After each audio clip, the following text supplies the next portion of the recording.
ಇತ್ತೀಚೆಗೆ ಎಲ್ಲೆಡೆ ಇದೊಂದು ಮಾತು ಕೇಳಿ ಬರ್ತಾ ಇದೆ. SIP ಅಂದ್ರೆ ಒಂದು ದೊಡ್ಡ ರಿಸ್ಕ್, ಅದರಿಂದ ದೂರ ಇದ್ರೆ ಒಳ್ಳೇದು ಅಂತ. ಇದ್ದಕ್ಕಿದ್ದ ಹಾಗೆ ಯಾಕೆ ಎಲ್ಲರೂ ಈ ರೀತಿ ಮಾತಾಡ್ತಿದ್ದಾರೆ? SIP ನಿಜವಾಗ್ಲೂ ನಮ್ಮ ಹಣವನ್ನ ಮುಳುಗಿಸ್ತಾ? ಹಾಗಾದ್ರೆ ಇದರ ಹಿಂದಿನ ಅಸಲಿ ಸತ್ಯ ಏನು? ಬನ್ನಿ ತಿಳ್ಕೊಳ್ಳೋಣ. ಸಿಪ್ ಮಾಡೋಕ್ ಹೋಗ್ಬೇಡಿ, ಹಾಳಾಗ್ತೀರಾ.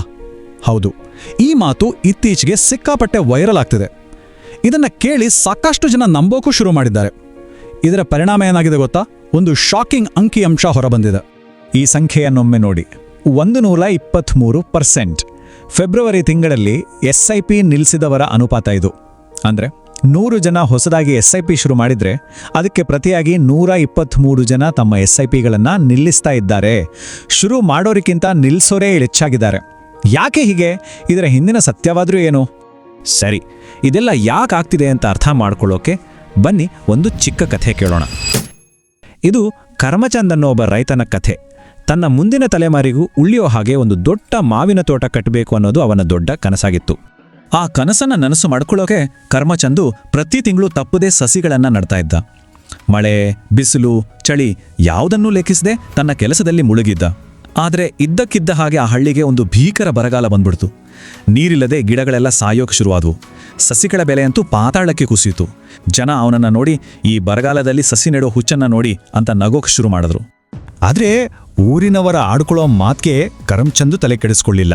ಯಾಕೆಂದ್ರೆ ಅವನಿಗೆ ತನ್ನ ಅಜ್ಜನೊಂದು ಮಾತು ನೆನಪಿತ್ತು. ಯಾರೋ ಬೀಜ ಬಿತ್ತೋಕೆ ಧೈರ್ಯ ಮಾಡದಿರೋವಾಗಲೇ ಬೀಜ ಬಿತ್ತೋಕೆ ಸರಿಯಾದ ಸಮಯ ಅಂತ. ಆ ಮಾತನ್ನ ನಂಬಿ ಬರಗಾಲದಲ್ಲೂ ಅವನು ಕಡಿಮೆ ಬೆಲೆಗೆ ಸಿಕ್ತಿದ್ದ ಸಸಿಗಳನ್ನು ತಂದು ನೆಡೋದನ್ನ ಮುಂದುವರೆಸ್ತ. ಕೆಲವು ಸಮಯದ ನಂತರ ಮೋಡ ಕಟ್ಟಿ ಭರ್ಜರಿ ಮಳೆ ಸುರಿಯಿತು. ಕಾದ ಭೂಮಿ ತಂಪಾಯಿತು. ಬರಗಾಲದಲ್ಲಿ ಕರಮಚಂದ್ ನೆಟ್ಟಿದ್ದ ಒಂದೊಂದು ಸಸಿಯು ಈಗ ಹೆಮ್ಮರವಾಗಿ ಬೆಳೆದು ನಿಂತಿತ್ತು. ಸಿಹಿಯಾದ ಹಣ್ಣು ಕೊಡೋಕ್ ಶುರು ಮಾಡಿತ್ತು. ಅವನ ಕಷ್ಟಕ್ಕೆ ತಕ್ಕ ಪ್ರತಿಫಲ ಸಿಕ್ಕಿತ್ತು. ಅವನ ತೋಟ ಇಡೀ ರಾಜ್ಯದಲ್ಲೇ ಪ್ರಸಿದ್ಧವಾಯಿತು. ಅವನು ದೊಡ್ಡ ಶ್ರೀಮಂತನಾದ. ಸರಿ, ಕಥೆ ಚೆನ್ನಾಗಿದೆ. ಆದ್ರೆ ಈ ರೈತನ ಕಥೆಗೂ ನಮ್ಮ SIP ಹೂಡಿಕೆಗೂ ಏನು ಸಂಬಂಧ ಅಂತ ಯೋಚನೆ ಮಾಡ್ತಿದ್ದೀರಾ? ಅದನ್ನೇ ಈಗ ನೋಡೋಣ ಬನ್ನಿ. ಈ ಕಥೆಯನ್ನ ನಮ್ಮ ಇನ್ವೆಸ್ಟ್ಮೆಂಟ್ ಜಗತ್ತಿಗೆ ಹೋಲಿಸಿ ನೋಡಿದ್ರೆ ಪೂರ್ತಿ ಚಿತ್ರಣ ಸ್ಪಷ್ಟವಾಗಿ ಬಿಡುತ್ತೆ. ಈ ಕಥೆಯಲ್ಲಿ ಬರೋ ಬರಗಾಲ ಇದೆಯಲ್ಲ, ಅದನ್ನೇ ಷೇರು ಮಾರುಕಟ್ಟೆಯ ಕುಸಿತ ಅಂದ್ರೆ ನಾವು ಕರೆಯೋ ಬೇರ್ ಮಾರ್ಕೆಟ್ ಅಂತ ತಿಳ್ಕೊಳ್ಳಿ. ಇನ್ನು ಆ ಬರಗಾಲದಲ್ಲಿ ಅಗ್ಗವಾಗಿ ಸಿಕ್ಕಿದ ಸಸಿಗಳು, ಅದೇ ಮಾರ್ಕೆಟ್ ಡೌನ್ ಆದಾಗ ಕಡಿಮೆ ಬೆಲೆಗೆ ಸಿಗೋ ಮ್ಯೂಚುವಲ್ ಫಂಡ್ ಯೂನಿಟ್ಗಳು. ಯಾಕಂದ್ರೆ ಹೂಡಿಕೆಯ ಮೂಲ ನಿಯಮವೇ ಅದು. ಕಡಿಮೆ ಇದ್ದಾಗ ಖರೀದಿ ಮಾಡಿ, ಜಾಸ್ತಿ ಇದ್ದಾಗ ಮಾರಾಟ ಮಾಡಿ ಅಲ್ವಾ? ಹಾಗಾಗಿ ಮಾರುಕಟ್ಟೆ ಬಿದ್ದಾಗ ಭಯಪಡೋದು ಬೇಕಾಗಿಲ್ಲ. ಅದನ್ನೊಂದು ಅವಕಾಶ ಅಂತ ನೋಡಬೇಕು. ಯಾಕಂದ್ರೆ ಆಗಲೇ ನಮಗೆ ಕಡಿಮೆ ಹಣಕ್ಕೆ ಹೆಚ್ಚು ಯೂನಿಟ್ಗಳನ್ನ ಕೊಂಡ್ಕೊಳ್ಳೋಕ್ಕೆ ಸಾಧ್ಯವಾಗೋದು. ಆಯ್ತು, ಕಥೆ ಆಯ್ತು, ನೀತಿ ಆಯ್ತು. ಆದರೆ ಬರೀ ಮಾತು ಸಾಕಾಗಲ್ಲ ಅಲ್ವಾ? ಈಗ ನಂಬರ್ಗಳೇ ಮಾತನಾಡಲಿ. ಇತಿಹಾಸವನ್ನೊಮ್ಮೆ ತಿರುಗಿ ನೋಡೋಣ. ನಿಜವಾಗಿ ಏನಾಗಿದೆ ಅಂತ ಅಂಕಿಅಂಶಗಳಲ್ಲೇ ನೋಡೋಣ. 2008ರ ಆರ್ಥಿಕ ಸಂಕಷ್ಟ ನೆನಪಿದೆಯಾ? ಇಡೀ ಜಗತ್ತೇ ತಲ್ಲಣಗೊಂಡಿತ್ತು. ಆ ಟೈಮಲ್ಲಿ SIP ಮಾಡಿದವರ ಹಣ ಏನಾಯ್ತು ನೋಡಿ. -40, 50, 55% ನಷ್ಟ. ಹಾಕಿದ ಬಂಡವಾಳದಲ್ಲಿ ಅರ್ಧಕ್ಕರ್ಧ ಮಾಯ. ಯಾರಿತಾನೆ ಎದೆ ಜಲ್ಲನಲ್ಲ ಎಲಿ? ಆದರೆ ಆ ಭಯಕ್ಕೆ ಜಗ್ದೆ ಯಾರು ತಮ್ಮ SIPಯನ್ನು ಒಂದು ದಿನಾನು ನಿಲ್ಲಿಸದೆ ಮುಂದುವರಿಸಿದ್ರೋ ಅವರಿಗೆ ಮುಂದಿನ ವರ್ಷವೇ ಒಂದು ಜಾಕ್ ಪಾಟ್ ಕಾದಿತ್ತು. ಅದೇ ಫಂಡ್ಗಳು ಕೊಟ್ಟ ರಿಟರ್ನ್ಸ್ ನೋಡಿ, +65, 70, 72%. ತಾಳ್ಮೆಗೆ ಸಿಕ್ಕಿದ ಬಹುಮಾನ ಅಂದರೆ ಇದೆ. ಸರಿ, ಅದು ಒಂದೇ ವರ್ಷದ ಕಥೆ. ಸ್ವಲ್ಪ ದೀರ್ಘಾವಧಿಯಲ್ಲಿ ನೋಡೋಣ. 2008ರ ಆ ದೊಡ್ಡ ಕುಸಿತವನ್ನು ಸೇರಿಸ್ಕೊಂಡು ಮುಂದಿನ 5 ವರ್ಷಗಳ ಸರಾಸರಿ ವಾರ್ಷಿಕ ಆದಾಯ ನೋಡಿದರೆ ನೋಡಿ, 10, 14, 16.5%. ಅಂದರೆ ತಾಳ್ಮೆಯಿಂದಿದ್ದವರಿಗೆ ಒಳ್ಳೆ ಫಲಿತಾಂಶ ಸಿಕ್ಕಿದೆ.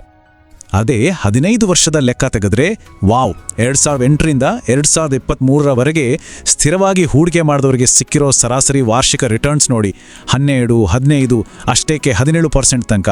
ಇದೇ ನೋಡಿ ಕಾಂಪೌಂಡಿಂಗ್ನ ಶಕ್ತಿ. ಈಗ ಒಂದು ಐಡಿಯಾ ಬಂದಿರ್ಬೋದು. ಆದರೂ ಕ್ಲೈಮ್ಯಾಕ್ಸ್ನಲ್ಲಿ ಒಂದು ಫೈನಲ್ ಹೋಲಿಕೆ ನೋಡೇ ಬಿಡೋಣ. 3 ಜನ ಹೂಡಿಕೆದಾರರು, 3 ಬೇರೆ ಬೇರೆ ದಾರಿ. ಕೊನೆಗೆ ನಿಜವಾದ ವಿನ್ನರ್ ಯಾರು? ಮೊದಲನೆಯವರು ಮಾರ್ಕೆಟ್ ಬಿದ್ದಾಗ ಭಯ ಬಿದ್ದು SIP ನಿಲ್ಲಿಸಿದವರು. ಎರಡನೆಯವರು ತಾನು ತುಂಬ ಸ್ಮಾರ್ಟ್ ಅಂದ್ಕೊಂಡು ಮಾರ್ಕೆಟ್ ಪೀಕ್ನಲ್ಲಿದ್ದಾಗ ನಿಲ್ಲಿಸಿ ಲಾಭ ಬುಕ್ ಮಾಡಿದವರು. ಮೂರನೆಯವರು ಮಾರುಕಟ್ಟೆ ಏನೇ ಆಗಲಿ, ಮಳೆ ಬರಲಿ, ಚಳಿ ಬರಲಿ ತಲೆ ಕೆಡಿಸ್ಕೊಳ್ಳದೆ ಶಿಸ್ತಿನಿಂದ ತಮ್ಮ SIP ಮುಂದುವರಿಸಿದವರು. ಫಲಿತಾಂಶ ನಮ್ಮ ಕಣ್ಣು ಮುಂದೆಯೇ ಇದೆ ನೋಡಿ. ಯಾರು ಮಾರುಕಟ್ಟೆ ಏರಿಳಿತದ ಬಗ್ಗೆ ತಲೆ ಕೆಡಿಸ್ಕೊಳ್ಳದೆ ತಮ್ಮ ಶಿಸ್ತನ್ನು ಮಾತ್ರ ಪಾಲಿಸಿದ್ರೋ ಅವರೇ ಅತಿ ಹೆಚ್ಚು ಸಂಪಾದಿಸಿದ್ದು, ಬರೋಬ್ಬರಿ 11.4 ಲಕ್ಷ. ಇದರಿಂದ ಏನು ಗೊತ್ತಾಗುತ್ತೆ? ಮಾರ್ಕೆಟ್ ಟೈಮ್ ಮಾಡೋಕೆ ಹೋಗೋದಕ್ಕಿಂತ ಶಿಸ್ತಿನಿಂದ ಹೂಡಿಕೆಯಲ್ಲಿ ಸಮಯ ಕೊಡೋದು ಮುಖ್ಯ ಅಂತ. ಹಾಗಾದ್ರೆ ಈ ಎಲ್ಲದರ ಸಾರಾಂಶ ಏನು? ನಮ್ಮ ಗುರಿ ಮಾರುಕಟ್ಟೆಯನ್ನ ಊಹಿಸೋದಲ್ಲ, ಅದು ಯಾರಿಂದಲೂ ಸಾಧ್ಯವಿಲ್ಲ. ನಮ್ಮ ಏಕೈಕ ಗುರಿ ಇರಬೇಕಾಗಿದ್ದು ಒಂದೇ, ನಮ್ಮ SIPಯನ್ನ ಸ್ಥಿರವಾಗಿ ಮುಂದುವರೆಸೋದು. ಯಾಕಂದ್ರೆ ಸ್ಥಿರತೆಯೇ ಯಶಸ್ಸಿನ ಅತಿ ದೊಡ್ಡ ಕೀಲಿಕೈ. ಕೊನೆಗೆ ಮತ್ತೆ ನಮ್ಮ ಕರ್ಮಚಂದ್ರನ ಕತೆಗೆ ಬರೋಣ. ನಮಗೆ ನಾವೇ ಈ ಪ್ರಶ್ನೆ ಕೇಳ್ಕೊಳ್ಳೋಣ, ನಾವು ಹೂಡಿಕೆ ಮಾಡ್ತಿರೋದು ಈ ಸೀಸನ್ಗೆ ಬರೋ ಒಂದು ಬೆಳೆಗೋಸ್ಕರನ, ಅಥವಾ ನಮ್ಮ ಮುಂದಿನ ಪೀಳಿಗೆಗೂ ನೆರಳಾಗಿ ಫಲ ಕೊಡುವಂಥ ಒಂದು ಅಜೀವ ಪರ್ಯಂತದ ತೋಟಕ್ಕೋಸ್ಕರನ? ಉತ್ತರ ನಮ್ಮಲ್ಲೇ ಇದೆ.